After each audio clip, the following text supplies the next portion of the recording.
Within the past couple weeks, upwards of a month or more, we have seen increased activity at volcanoes around the globe. Now, primarily, Hawaii came out of nowhere with its activity, really started to ramp things up, and as many have seen and witnessed, there have been ongoing evacuations, ongoing eruptions, and just last night there was a 5.6 that struck the dome of that volcano in Hawaii during another eruption. So it's an ongoing cycle.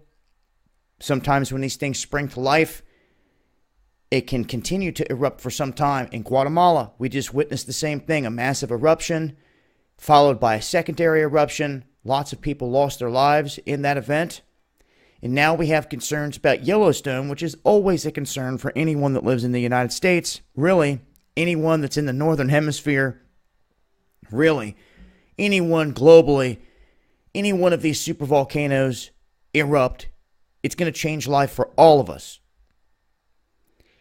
And what they're seeing with Yellowstone is not only the rise and fall of certain areas, which we've talked about, and increased seismic activity in certain areas, which is common, especially when you have small amounts of magma on the move, and you have such a massive territory that sits right there at the caldera.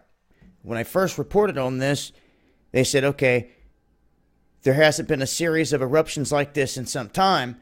And they said that the last time that there was an eruption period was back in 2014. Scientists are unsure why all of a sudden the geyser is experiencing a string of eruptions, something that hasn't happened like this for decades. And they're saying that the steamboat is a larger, more powerful version of Old Faithful.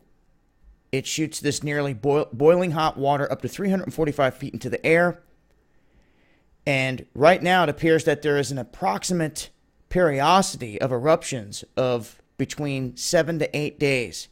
So right now USGS is up in there trying to study the seismic activity. They're setting up seismic arrays across the geyser to try to capture the rumblings during this eruption. And they're trying to reconstruct the plumbing of this geyser by measuring sound waves as they travel through the geyser up through the seismic sensors. So they're trying to map the best they can, as far as they can, underground to see exactly how this underwater system is operating. Also, how it coincides with the magma plumes, how close it's getting. If they mix at any point, you can see a massive explosion just generated from the steam alone. So, something they're trying to get a better beat on and trying to get an answer as to why all of a sudden this thing is going off so frequently on the heels of other volcanoes going off around the globe. I'll leave a link. I'll continue to update with more as I come across it. It's been Dabu7.